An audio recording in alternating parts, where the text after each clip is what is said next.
Oke, kita lanjutkan lagi materi kita. Pada episode sebelumnya kan kita sudah merapikan tampilan dari data pegawai. Nah, sekarang kita akan memperbaiki untuk formnya, ya. Di mana nanti seperti jenjang pendidikan, di sini bentuknya nanti elemennya akan kita gunakan adalah combo box, jabatan juga, terus jenjangnya juga, departemen dan bidang kita akan menggunakan combo box semuanya, ya. Oke, nah sekarang silakan buka di tabel pegawai form. Terus selanjutnya jenis kelamin kita akan menjadikan dia sebagai combo box. Nah, untuk jenis kelamin, jadi di dokter kita juga dulu udah pernah buat, ya. Nah, kita akan kopikan saja jenis kelamin dokter ini. Kita buka yang dokter, mana dokter? Oke, jenis kelamin saya copy saja. Jadi yang di jenis kelamin ini kita boleh enter ke bawah, soalnya nama fieldnya juga sama. Ini kita berikan komentar.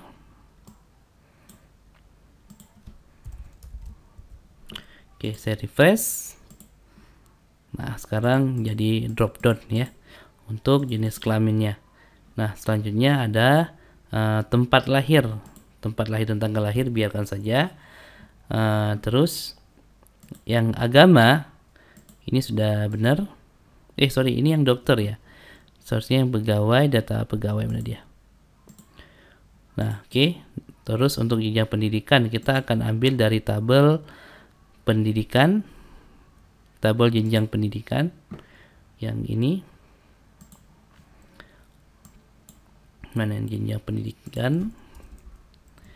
Terus kita akan ambil data dari tabel jenjang pendidikan. Echo CMB dinamis. Name-nya itu ID jenjang pendidikan dari tabel jenjang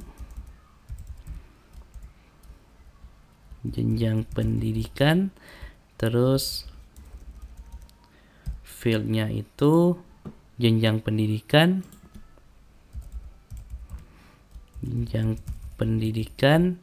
dan di sini yang jadi pemberi key-nya adalah ID jenjang pendidikan tadi. Nah, kalau sudah, kita save untuk melihat hasilnya. Sorry, ada yang salah. Cannot access empty property katanya.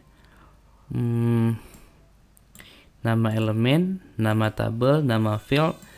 Di sini ID jenjang pendidikan. Nah, ini adalah primary key-nya, ini adalah selected nantinya. Oke, saya refresh. Oke, sudah muncul, ya. Nah, berarti yang di bawah kita boleh jadikan dia sebagai komentar. Anda mau hapus boleh, jadikan komentar juga silakan. Oke, tempat tanggal lahir biarkan saja.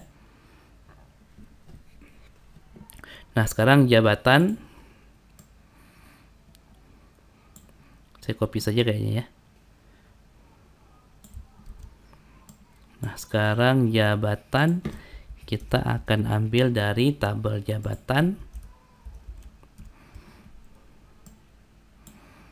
Ini ID jabatan. Kita ambil dari tabel jabatan. Terus nama fieldnya kita lihat di tabel jabatan. Ada ID jabatan, nama jabatan,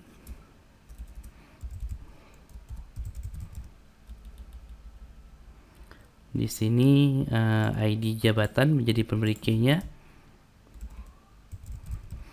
Di sini juga ID jabatan. Nah, seperti ini. Saya save. Kita refresh. Oke, sudah muncul jabatannya.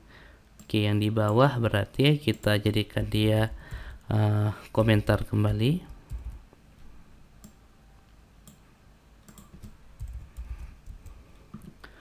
Oke, selanjutnya jenjang.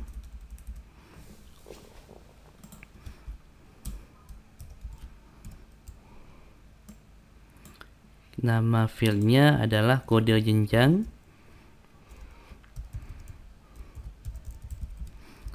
Terus dari tabel jenjang,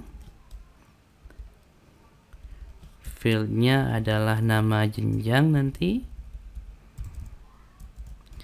Yang jadi primary key-nya adalah kode jenjang. Terus yang menjadi selected-nya nantinya adalah kode jenjang.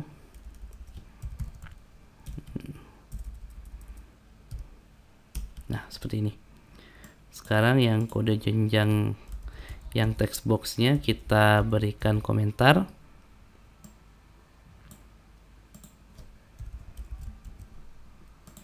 Kita refresh. Oke ya, jabatan, jenjang, tinggal departemen dan bidang. Departemen dan bidang. Oke, sekalian saja ya. Yang pertama adalah departemen dulu. Ini ID departemen. Nama elemennya ID departemen. Dari tabel departemen. Dari tabel departemen. Terus nama field yang ingin tampilkan adalah nama departemen.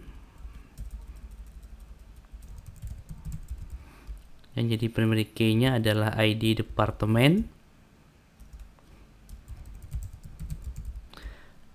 Terus selected-nya nanti ID departemen. Nah, seperti ini. Yang di bawah kita berikan komentar saja.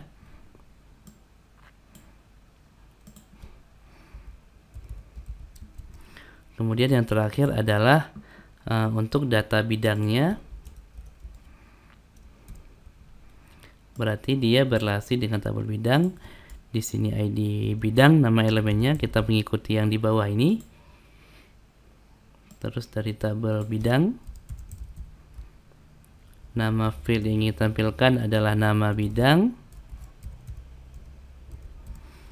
Terus di primary key-nya adalah ID bidang.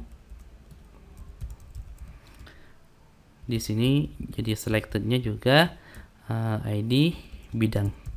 Nah, seperti ini. Yang bawahnya kita jadikan komentar.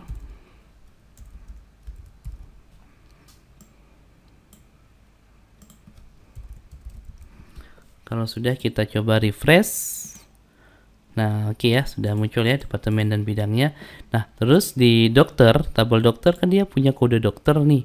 Tapi di sini kode dokternya nggak muncul, jadi kita harus tambahkan secara manual. Oke, di sini sudah ada sorry, bukan tabel dokter tapi pegawai. Di tabel pegawai, nah seharusnya kan ada nick, tapi di sini nggak ada nicknya. Nah, berarti kita harus tambahkan nomor induk pegawainya. Nah, di sini ada inputan tipe hidden. Ini akan kita ambil. Terus di atas kita akan membuat kolom baru. TR. Terus kita buat kolom. Kolom pertama nick, nomor induk karyawannya. TD. Kita masukkan inputan yang tadi. Nah, di sini input tipe hiddennya kita ganti menjadi text. Placeholdernya kita kasih nick. Terus kita kasih kelas bootstrap, kelas form control. Nah, seperti ini. Kalau sudah, kita refresh. Oke, sudah ada sekarang ya. Nah, sekarang kita akan coba input data pegawai baru. Misalnya nicknya berapa? 1, 2, 3, 4, 5, 6, 7, 8 2. Namanya misalnya Jono